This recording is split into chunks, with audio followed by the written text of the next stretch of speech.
Բարև ձեզ։ 2026 թվականի ընտրություններին հաշված ամիսներ են մնացել։ Բացի ավանդական քաղաքական կուսակցություններից եւ դաշինքներից, ընտրություններին մասնակցելու են նաեւ այլ անհատներ եւ կուսակցություններ։ Այսօր կզրուցենք Հայկական ճանապարհ կուսակցության նախագահ Նարեկ Մանուկյանի հետ։ Բարև ձեզ, պարոն Մանուկյան։ Բարև ձեզ։ Պարոն Մանուկյան, բազմաթիվ քաղաքական ուժեր են հայտ ներկայացրել, 2026 թվականի ընտրություններին մասնակցելու։ Դուք եւս ներկայացրել եք, բայց հասարակությունը ձեզ չի ճանաչում։ Այո, դուք զբաղեցրել եք առողջապահության նախարարությունում բարձր պաշտոն, բայց ինչպես գիտենք, բժշկի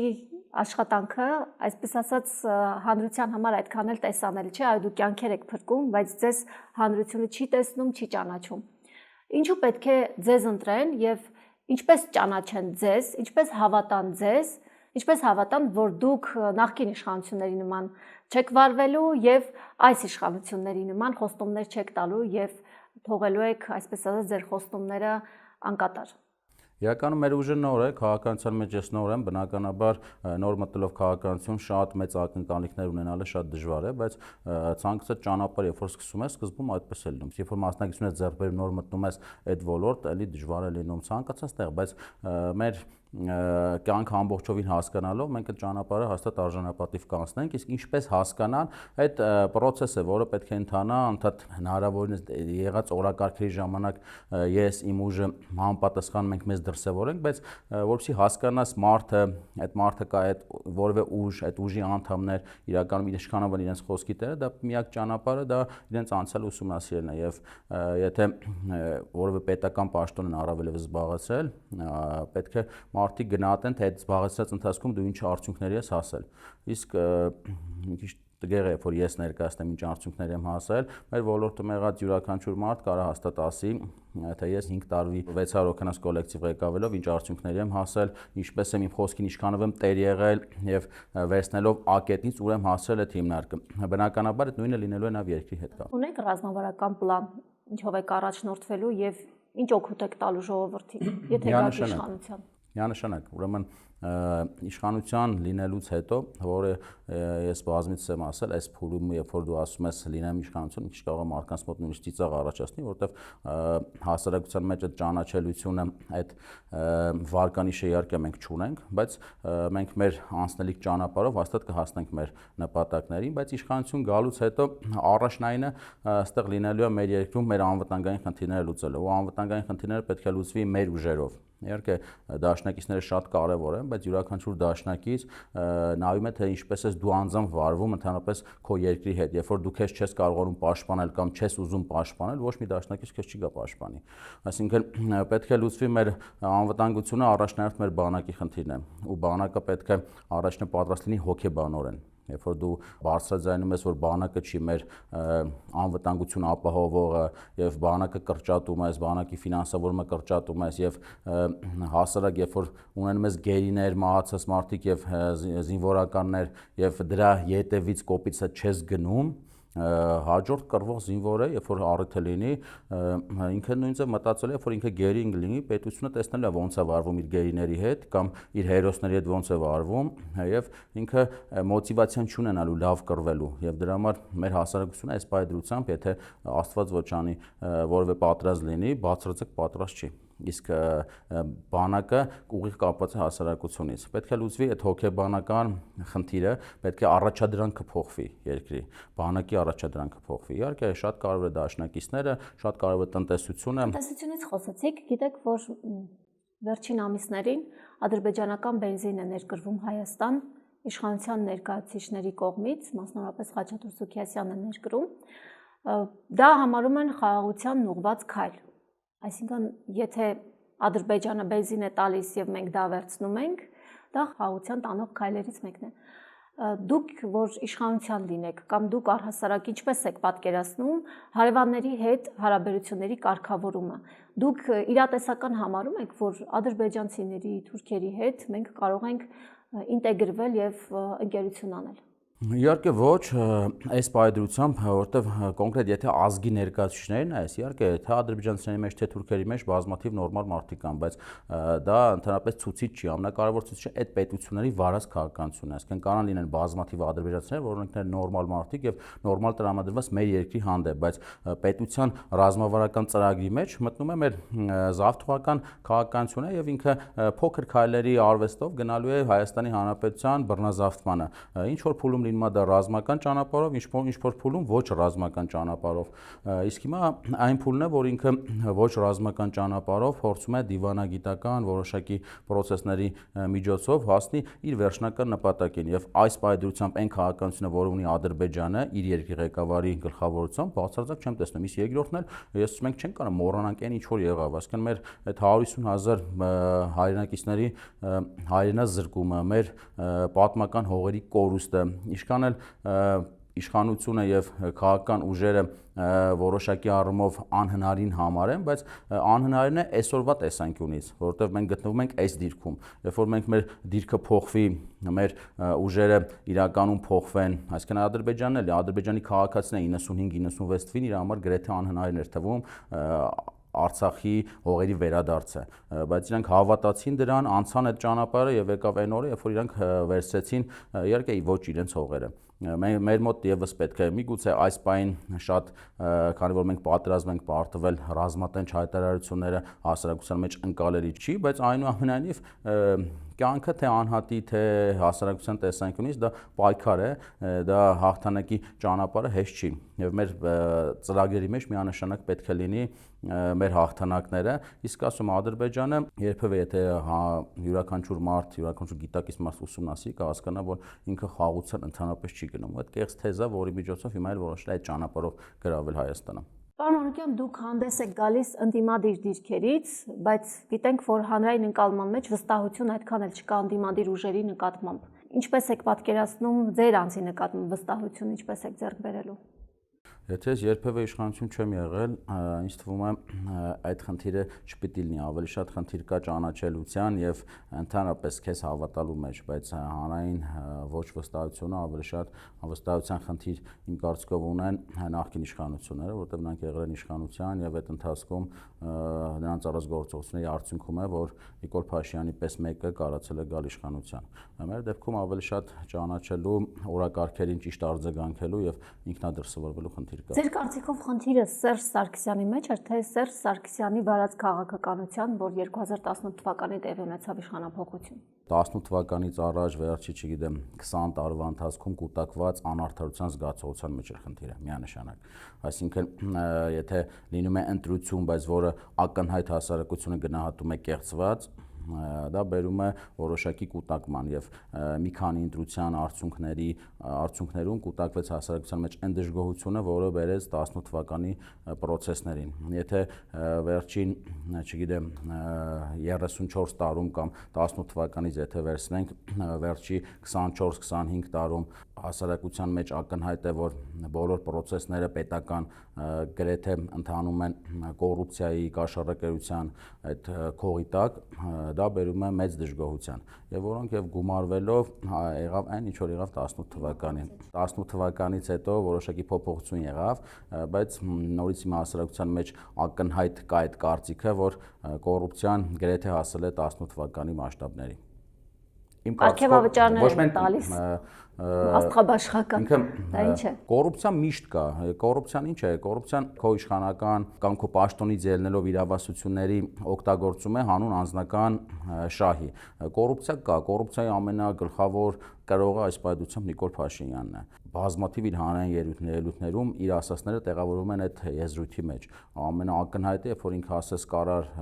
44-օրյա պատերազմի ընթացքում կանգնեցնել պատերազմը 19-ին հոկտեմբերի, բայց ասեց ինձ կասեին դավաճան։ Դա ինչ է նշանակում, որ անձնական շահից ելնելով ինքը արեց պետության շահին հակառակ գործողություն։ Այսինքն պետական շահը ասում էր դադարեցրել պատերազմը, որովհետև ակնհայտ էր ավարտը,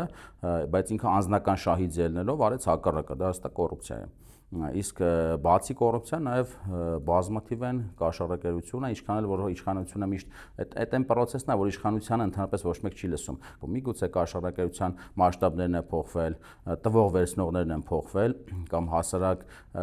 առօրյայում ասենք առաջ ոնց էր պետավտոտեսուները հասարակ երբ ինչ-որ խախտում էին հայտնաբերում, բոլորը ինչ-որ գումար էին տալիս եւ բաց էին թողում։ Միգուցե այդ ամենը չկա հիմա բարեկների հետ կապված, ես սուտ չեմ ասի եւ չեմ հանդիպել, բայց հիմա էլ այդ կաշառակերությունը մասշտաբներն են փոխվել եւ պետք է համապատասխան մարդիկ համապատասխան մարդկանցից են վերցնում։ Բայց այն որ կա, հասարակության մեջ ինձ թվում է մեծ մասը այդ ամեն ինչը տեսնում է եւ տեսել է։ Նարեկ Կարապետյանը մեր ձևով շարժմանն ասում է, որ վարչապետը երկրի ղեկավարը ստանալու է 1 դրամ աշխատավարձ, եթե իրենք լինեն իշխանության։ Ձեզ համար ընկալելի է այս որոշումը իրենց կողմից։ Իրականում իմ մոտ մոտեցում կա, որ ընդդիմադիր դաշտի մարդկանց ուժերի հանդեպ ուժերի հետ կապված զերծ մնամ մեկնաբանություններից, բայց անկախ ամեն ինչից այդ 1 դրամը չի, որ Հայաստանի Հանրապետությունը փրկելու է, այսինքն եթե ինչ որ Հայաստանի Հանրապետության ղեկավարին տան 2-3 միլիոն դրամ, այդ 2-3 միլիոն դրամով երկիր երբևէ ոչ կբարգավաճի, ոչ էլ հակառակը կլինի, այսինքն թե 1 դրամ կստանա, թե 3 միլիոն դրամ կստանա, այդ իրական տարբերություն չի տալու եւ դրա վրա կենտրոնանալու կարիք ըստ ինձ չկա եւ դա չի կարեւոր գլխավոր ցուցանիշը լինել իշխանության թե չլինել։ Դա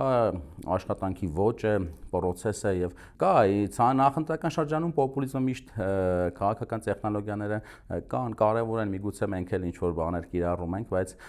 դա չի ամենագլխավորը, ոչ առաջնայինն է դա։ Որոշել եք արդեն որ ուժերի հետ հնարավոր համագործակցություն կստացվի ձեզ համար։ Դե երկու մասի կարելի է բաժանել այս նախընտրական process-ը։ Եթե ընդդիմադիր դաշտը ընկալում է, որ Նիկոլ Փաշինյանը գոյաբանական խնդիր է ստեղծում մեր Հայաստանի Հանրապետության համար, պետք է բոլորս համատեղ գործենք նրան դեմ եւ առաջնային խնդիրը լինի ամենագլխավոր իրեն իշխանազրկելը եւ նրա վերարտադրությունը կանխելը եւ չթողելը։ Եվ դրանից հաջորդիվ արդեն պետք է լինի իհարկե հնարավորության դեպքում իշխանության հասնելը եւ քո ծրագրերը անձամբ իրականացնելը։ Բայց եթե քաղաքական դաշտում ես նկատում ընդդիմադիր դաշտում կան ուժեր, կան անհատներ, որ միգուցե արտահայտվում են այդպես, բայց նրանց գլխավոր խնդիրը դա չի եւ նրանք ավելի շատ գնում են խորհրդարանում հայտնվելու ու ճանապարհով եւ դա էլ պետք է նախընտրական շրջանում ես բազմիցս կոչ արել եմ, որ ընդդիմադիր ուժերը գոնե որոշ հարցերում պետք է հավաքվեն եւ ընդհանուր համաձայնության գան։ Ասենք կան համաձայնության գան հետեւյալ հարցի շուրջ, որ եթե Նիկոլ Փաշինյանը վերարտադրվի, այսինքն 50+1 հանգարց մանդատ ունենան, նրանց բոլորը մանդատները վար դնեն, որտեվ կյանքը ցույց տվեց, որ անցյալ խորհրդարանը, այսինքն որ դեռ գործում է, ընդդիմադիր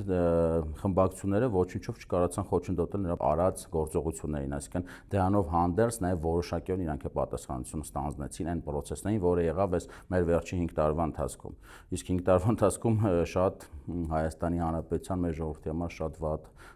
գործընթացներ տեղի ունեցան։ Եվ իմ կարծիքով ընդդիմադիր դաշտը պետք է պայմանավորվի, որպեսզի եթե լինի նման մի բան, Աստված մի արասե, բոլորով մանդատները դնեն։ Այդ դրա շուրջ կարելի է պայմանավորվել եւ այն ընդդիմադիր ուժը, ով այդ խոստումը չտա, հստակ ժողովրդի կողմից պետք է տեսանելի լինի, որ այս մարդը ուղղակի գնում է իշխանության, այսինքն ինքը օքեյ այն մտքի հետ, որ լինի Նիկոլ Փաշինյանը, ինքն էլ լինի ընդդիմադիր։ Իմ համար դա անկալելի չի։ Միավորումով հնարավոր լինի իշխանությունը ստանձնել։ Այդ դեպքում կմիանաք։ Ես իմ ուժերի ներածին չափով իհարկե միշտ պատրաստ եմ ներդնել իմ ուժերը Հայաստանի Հանրապետության զարգացման, բարգավաճման համար եւ այստեղ ինքնանպատակ չի հենց անձամբ դու լինես երկրի ղեկավարը, իհարկե շատ նախընտրելի է, եթե յուրաքանչյուր քաղաքական ուժ պետք է ձգտի դրան, որպեսզի ինքը իրականացնի, ինքը կարող իրականացնի այն, ինչ մտքեր ինքը ունի, ինչ ծրագրեր ինքը ունի, բայց միշտ կարելի է օգնել այդ process-ներին։ Փառք Աստծո, մեր սոցիալական վիճակը այնպես է, որ մենք իշխանության պաշտոնի երբևէ չենք ձգտում ու չենք կարող ձգտենք ինչ որ անձնական պատճառներով, որտեղ եթե անձնական պատճառները նայենք, մեր մոտ ամեն ինչ նորմալ է եւ անցավ գլուխը ձեր ասած ցավիտակնելու կարիք իմաստ չունի, այսինքն հիմա լինել պետական պաշտոնյա լավ ապրելու համար այդ թյուր կարծիք է, որտեղ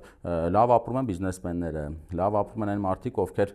ում վրա ավելի քիչ հայացք է սևեռված, իսկ հասարակությունը թերահավատորեն է, հա, մոտենում նրան, որ բիզնեսմենը կարող է իր բիզնեսները թողնել եւ զբաղվել քաղաքականությամբ հանուն պետության շահի։ Դե շատ վատ է, ուրեմն ինչքան վատ անցյալ, վատ փորձ ունի, որ ինքը երբեք նորմալ մարդկանց չի հավատում։ Եթե այդ թեզը մենք ընդունենք առաջնային, այսինքն աշխարհում լավ պետություններ չեն լինի, լավ իշխանություններ չեն լինի։ Միշտ կան մարդիկ, որոնք հանուն հասարակության, հանուն ընդհանուրի շատ բանի են պատրաստ։ Հիմա Հայաստանում էլ շատ կան։ Ուղղակի մեր մոտ դաշտը քաղաքական այնքան աղտոտված է, որ մտնելով այդտեղ արդեն նույն քո շրջապատի կողմից ինչ որ մի մասը վատ հայացքով է նայում, մտածում են քեզ պետք է որոշակի բազմաթիվ խնդիրների մեջ ես ընկնում եւ բազմաթիվ գործունյա լավ մարդիկ երբևէ չեն մտել դրանից վախենալով, բայց միշտ կան Հայաստանի Հանրապետությունում էլ ամբողջ աշխարհի մարդիկ, որ իրենց անձնական կանոնների մի կողմ հանուն ընդհանուրի։ Այդ փաստա։ Նիկոլ Փաշինյանն ասում է, որ մենք Ադրբեջանի եւ Թուրքիայի հետ ուղիղ ենք բանակցում եւ խաղաղության պայմանագիրը ենթադրաբար եթե կնքվի, ապա դա կլինի երկու կողմերի միջև, այսինքն միջնորդ պետություն չկա, երաշխավոր պետություն չկա։ Դուք ինչ եք կարծում, պետք է որ Հայաստանի կողքին որևէ այլ պետություն կանգնած լինի եւ առնվազն այդ խաղաղության պայմանագիր կոչվածը լինի երրորդ երաշխավորված պետության միջոցով։ Եվ եթե այո, ապա որ պետությունն է դա։ Երաշխավորներ ասածը իրականում դա ինչ որ ժամանակավոր խնդիր է։ Մեր ամենամեծ երաշխավորը մենք ենք։ Մեր մտքերն են, մեր գաղափարներն են, մեր հնարավորություններն են։ Դաշնակիցներ միշտ պետք են, դաշնակիցների հետ աշխարհում մենակ չես ապրում դու որպես պետություն, բազմաթիվ երկրներ կան, նրանց հետ լավ հարաբերություններ պետք են։ Բայց մեր գլխավոր երաշխավորը այնուամենայնիվ մենք ենք բնում եւ ցանկացած պետություն բազմաթիվ են պատմություն հենց Ուկրաինայի հետ կապված, որ Ուկրաինայի երաշխավորները հենց Ռուսաստանի Դաշնությունն եւ Ամերիկայի Միացյալ Նահանգները, չգիտեմ, Եվրոպան, Չինաստանը ու ինչ եղավ, երբ որ նրանից 90-ականներին վերցնում էին միջուկային զենքը, ասում էին, որ քո ինչ որևէ երկրի հետ կապված անվտանգային խնդրի դեպքում մենք մեր ամեն ուժը կկիրառենք, որպեսզի նման խնդիրներ չլինի, բայց վերջում ինչ պարզվեց, որ լրիվ հակառակը պարզվեց, այսինքն երաշխավորները թղթի վրա ժամանակը գնում է եւ ամեն ինչ փոխվում է։ Այսօրվա երաշխավորը կարող վաղը չմիսօր լրիվ միտքը փոխի, բայց դրա մեր միակ երաշխավորը մենք ենք։ Եթե մենք այս թեզից հանգարց դուրս են գալիս ու մեծ եղբայրներ ենք ման գալիս, նման պետությունները ապագա չունեն իրականում։ Մենք պետք է միայն հավատանք մեզ, իսկ մենք մեզ հավատալու բազմաթիվ պատճառներ ունենք, որտեղ մենք մեծ ներուժ ունենք, լուրջ մարդիկ կան Հայաստանի Հանրապետությունում, պետք է ուղղակի ամեն ինչը կոնսոլիդացվի։ Գիտեք, որ մեր հասարակության համար շատ կարևոր է խաղաղությունը, հատկապես 44-օրյա պատերազմից հետո, եւ եթե օրինակ այդքան զինվոր չկորցնեինք, այդքան զոհեր չունենայինք, թերևս ուժ լիներ, հա, մարդկանց մեջ պայքարելու։ Նիկոլ Փաշինյանի այսպես ասած ֆենոմենը նրանում է, որ կարողանում է համոզել մարդկանց, որ բերել է խաղաղություն։ Թեպետ այն նախաստորագրված փաստաթուղթը, որ Ադրբեջանի հետ ստորագրեցին, դրանից հետո Ալիևը հայտարարեց, որ դեռ Նիկոլ Փաշինյանը ունի տնային առաջադրանք։ Այն է Հայաստանի Հանրապետության սահմանադրության փոփոխությունը, հետագայում իրենք Զանգեզուրի միջանցքը կրկին շահարկեցին, ինչպես նաև ամբողջ Հայաստանի Հանրապետությունը անվանում են Արևմտյան Ադրբեջան։ Այս համատեքստում ինչպես քաղաքացուն բացատրել, որ ոչ թե հաստատված խաղաղություն կա, այլ դեռևս կան նախապայմաններ, որ եթե Նիկոլ Փաշինյանը չկատարի, չի լինի խաղաղություն։ Եթե դու լինելով Հայաստանի Հանրապետության ղեկավար քեզ տնային աշխատանք է տալիս Ադրբեջանի ղեկավարը, այդ ուրեմն դու ինչքան անինքնասեր մարդ պետք է լինես։ Ցանկացած մարդ անկախ դրանից ինքը ինչ որ պաշտոն զբաղեցնում է, թե չէ, դա առաջինը հարգի իրեն։ Իսկ եթե դու անգամ երկրի ղեկավարն ես, հարգելով քեզ պիտի հարգես նաև քո պետությունը, քո ազգին եւ քո պատմությունը։ Եվ եթե քեզ տնային աշխատանք է տալիս, ասում հարևան պետության ղեկավարը, առավելս Ադրբեջանի, ուրեմն դու խիստ անինքնասեր մարդ ես։ Խիստ ու դրանից հետո ակնկալել այդ մարդը որ շարունակի ղեկավարի մեր երկիրը ինչ որ լավ հանգրվանի հասնելու բացառվում է եւ դրա համար մեր հասարակությունը մեր ժողովուրդը այդ ամեն ինչը պետքա գիտակցի եւ ինտրությունը կատարի գիտակցաբար։ Նիկոլ Փաշինյանի համակիրները, եթե ունենան, ասենք ամենափոքրը 10 հոգանոց որևէ բիզնես, այդ բիզնեսը հնարավոր է բիզնեսի կառավարիչ տան Նիկոլ Փաշինյանին։ Իմ կարծիքով գրեթե ոչ մեկ չի տա։ Ինչի համար, որովհետև բոլորը անկախ նրանից իրենք ուզում են ընտրեն նրան կամ նրա աջակիցներն են, բոլորը գիտեն ինչ աշճանի ստախոս են աճը։ Ամենափոքր հարցերից մինչև կարևորագույն հարցը սուտ է խոսում։ Բազմաթիվ իր խոստումներ չի կատարում, հաստատակամ չի։ Եթե ես ասում Հայաստանում հաստատ չես գտնի ինչ որ մեկին, որը իր բիզնեսը, ասում 10 հոգանոց բիզնեսի ղեկավար կվստահի Նիկոլ Փաշինյանին։ Եթե դու քո բիզնեսին չես վստահի, ոնց կարաս քո երկրին վստահես, ուրեմն քո երկրին ես լուրջ չես վերաբերվում։ Եվ ես հորդորում եմ մեր քաղաքացիներին հենց Նիկոլ Փաշինյանի աջակիցներին, որ իրենց երկրին, որտեղ իրենք ապրում են, իրենց պապերն են ապրել, եթե իրանք իհարկե այլ երկրի գործակալ չեն, վերաբերվեն լուրջ եւ այդ ընտրությանը վերաբերվեն լուրջ։ Ցանկացած ընտրություն շատ կարևոր է ճակատագրական, թե անհատի համար, թե պետության համար։ Եվ երբ որ պետության հարցում դու այտենց անլուրջ ես վերաբերում, անլուրջ ընտրություն ես կատարում, թիրախվելով ինձ, մյուս ընդդիմադիրներին, բազմաթիվ պիտակավորելով, չես ուզում ինձ, չես հավատում ինձ ընտրի մյուսին։ Այսինքն այդ ընտրությունը ընդդիմադիրների մեջ էլ է շատ։ Եթե ես ստախոս եմ, մյուսը անցյալում է վատ, այն մյուսին բազմաթիվ պիտակներ կան, չէ՞, հնչում են, ասենք, չեն հավատում ձեր։ Նոր շարժում է ձևավորվել, բոլորին դեմ ենք։ Դե անլուրջ է։ Ինչ թեզ է դա։ Որոշները կարծում են, որ դա, այսպես ասած, նիկոլական թեզ է, որովհետև արդյունքում, եթե քաղաքացին չգնա ընտրության, արդյունքում մեծ շանսեր ունի գործող իշխանությունը։ Ես իշխան հիշում եմ, բոլոր ընտրությունների ժամանակ նման բաներ եղել է։ Քվեարկենք բոլորին դեմ, ինչ որ բոյկոտենք, բայց կյանքի գաղափարախոսությունը, կյանքի իմաստը դրա մեջ չի, կյանքի իմաստը պայքարելու, իրողություններին չհարմարվելու, հաղթելու մասին է։ Կյանքը երբեք այդ եղածին հարմարվելու, չպայքարելու, պարտվելու մասին չի։ Իսկ այդ թեզը բոլորին դեմ եմ, այս երկրորդի մեջ է մտնում։ Մենք ցանկացած պարագայում քանի կենթանի ենք, մենք միշտ պետք է պայքարենք, եթե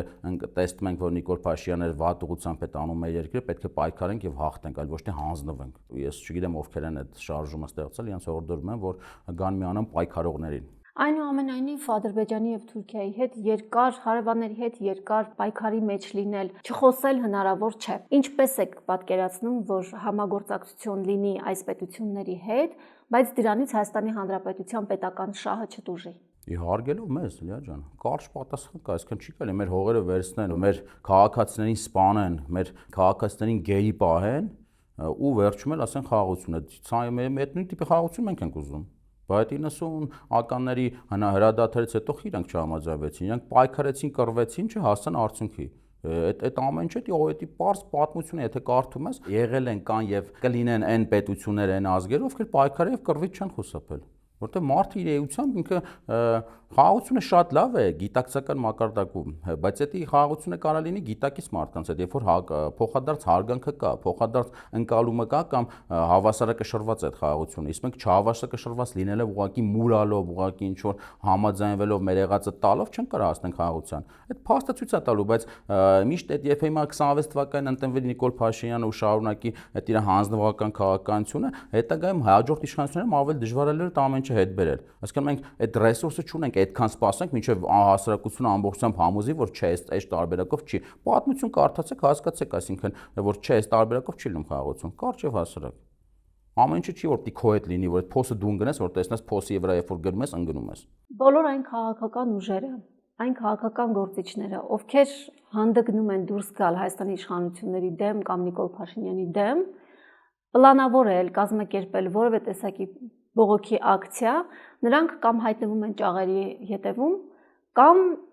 առնվազն դուրս են գալիս քաղաքականությունից, կամ հետո դառնում են, այսպես ասած, մերձիշխանական։ Այս պահին բանտերում են, գիտեք, սրբազան հայրերը, ինչպես նաև քաղբանտարկյալներ կան։ Դուք ինքներդ չեք մտահոգվում, որ դեմ գնալով իշխանություններին կարող եք դուք էլ հայտնվել բանտում։ Իհարկե։ Ի վերջո պաշտոն եք զբաղեցրել առողջապահության նախարարությունում, կփորփրեն ինչ որ հետաքրքիր Ես ինչքան գիտեմ, արդեն փորփրում են, բայց այստեղ մի կարևոր բան կա, որ իմ դուրս գալուց առաջ պետական վերահսկողական ծառայությունը իմ անցյալ 5 տարին ամբողջությամբ ստուգել է եւ նման խնդիր չի տեսել, բայց դա չափանիշ չի։ Այդ այն քննությունն է, որ պետք է հանձնի քաղաքական գործիչ, այսինքն եթե դու վախենում ես անձնական որոշակի ինչ որ պրոցեսներից, քո դեմ լինող ինչ որ խնդիրներից կամ Հայաստանի Հանրապետությունում բանտարկվելուց, հասարակությունն էլ դրան շատ կարևորություն տալիս։ Եթե դու այդ ճանապարհը անցնում ես, ինքը ավելի շատ վստահություն ես ձեռք բերում, այսինքն եթե դրանից վախենամ, ես ինչ գործում քաղաքականության մեջ։ Հասարակությունը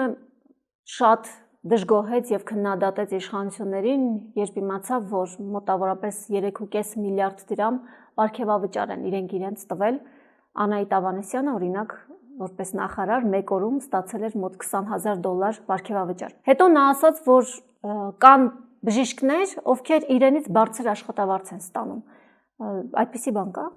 Իհարկե կա, բժիշկները աշխատանքը ստանում են ըստ իրենց արած աշխատանքի, այսինքն եթե անում են դիցուկ, ասենք այս ամսի մեջ 20-30, չգիտեմ, 50 վիրահատություն, այդ վիրահատության որոշակի գումարի տոկոսը անկախ հենց այդ պետ պատվերի շրջանակում թե վճարովի համակարգով թե ապահովության ստանում են, այսինքն համատվել բժիշկի հետ ըստ ինձ սխալ է, որտեղ այդ մարդը ոնց որ ասեն գնաս համատվես, բազմաթիվ արհեստավորներ կան, որ այդ աշխատանքից շատ են ստանում, անում են աշխատանքը եւ ստանում են բոլոր մասնագիտությունների մեջ եթե վճարումը որոշակի բոնուսային համակարգով, այսինքն տոկոսային է, միգուցե լինեն, բայց հասարակության դժգոհությունը իմ կարծիքով դրա մեջ չէ, հասարակության դժգոհությունը, որ անպատասխան վերաբերմունք չի եղել նույն թոշակառուների, այսինքն խոցելի խմբերի հետ կապված, այդ է եղել, այդ է հասարակության դժգոհության բուն պատճառը, բայց այդ էլ ասում եմ ինքը իրենք ասում են դա մեր ամբողջ տարվա աշխատանքի գնահատականն է Բայց ամբողջ տարի նաև աշխատավարձ է ստացել։ Եթե աշխատանքով գնահատենք, արժանի չէին իհարկե ստանալու, բայց ասում հասարակության համար դա էլ է քաղաք տեխնոլոգիա, պետք չի կենտրոնանալ պարքովճարների վրա։ Որտեղ 3.5 միլիարդ դրամը այդ մոտարապես $9 միլիոն է, չէ՞։ 9.5 միլիոն Այսքան արհավիրք տեսած պետության համար դա քիչ գումար չէ, երբ մենք միլիարդավոր պարտքեր ենք կուտակել պետական։ Ալիա ջան, բայց Հայաստանի Հանրապետությունը եթե $9 միլիոն կփրկվեր, հաստատ Հայաստանի Հանրապետության լիքը հայ ժողովրդի բազմաթիվ զավակներ 9 միլիոնը կտան Հայաստանը։ Բայց անապահով ընտանիքներ կարող են, չէ՞, ավելի բարվոք վիճակում լինել։ Խնդիրը դրամ է, խնդիրը այն է, որ հասարակության խոցելի խմբերի համապատասխան վճարումները չի բարձրացել դրա հետ մեկտեղ, բայց ասում այդ չի փրկելու մեզ։ Եթե վաղը չեմ այսօր գա իշխանություն, որ ոչ մի պարքովճար չստանա, կաշառքել չվերցնի, չգիտեմ,